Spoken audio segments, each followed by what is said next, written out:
Hey, so what do you do when you've got to feed about 300 hungry people at a church picnic and they want those burgers to be really nice and juicy and warm? Well, I've got two Blackstones there and there, but then we've got a little bit of a secret on how we're going to keep those nice and warm and juicy. Watch what we do.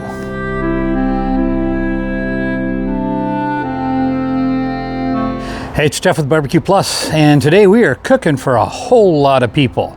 We have got a Blackstone over here, we have got a Blackstone over here, and we've got a lonely little Weber grill over on this side. We're anticipating probably 300 to 400 people are going to be fed today. So what do you do to make sure that those burgers don't get all dried out? Well, here's something we're doing. So the secret is the turkey roaster oven.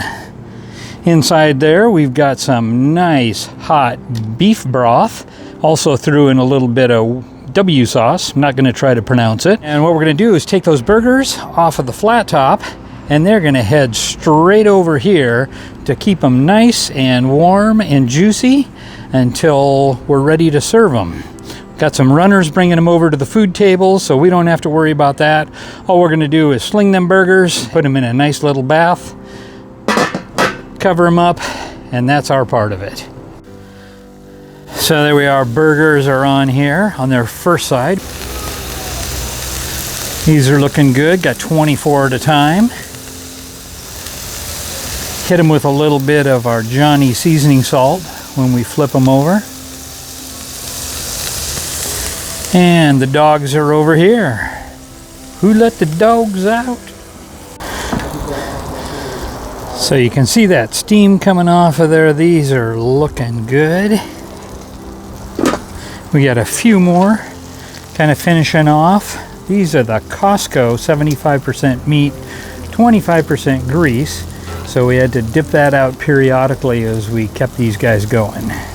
On site, I didn't have a chance to get any reactions from anybody, but people came up to me afterwards, and the most common thing that they said besides, hey, thanks for cooking all those burgers, was, I was completely surprised that those were juicy and they were warm, because I've been to way too many big picnics where I get a cold hockey puck of a burger and there's just dry, and that wasn't the case.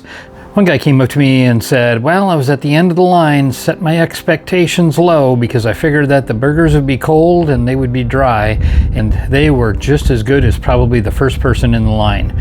So I think that we're going to make sure and do that next year. Anytime we do a big group, is to use that beef broth and roaster ovens. We'll probably use 2 of them next year because you saw that we got pretty stacked up with it. What we did is unloaded some of them into a separate tray and then kind of swished them back through that beef broth to make sure that they were warmed up and juicy before we put them out there for folks. 2 roaster ovens would have been good. We served probably about 350 people, and everything turned out great. So all in all, when you're cooking for a whole bunch of people, I definitely think that using a roaster oven with some beef broth in there is a great way to keep everything hydrated, moist, and ready. So that way the people first in line are just as likely to get a nice, juicy, warm burger as the people that are last in line. Hope this helps you. If you like what we're doing here and the ideas and the recipes, go ahead and hit that like. Subscribe to it. Doesn't cost you anything. It just lets YouTube know that this is pretty good stuff, and they'll let other people know by promoting my videos. Go ahead, share this with friends that might be interested in doing some backyard cooking. And the most important thing is figure out what you're going to cook in your backyard this weekend. And from Barbecue Plus, thanks for watching.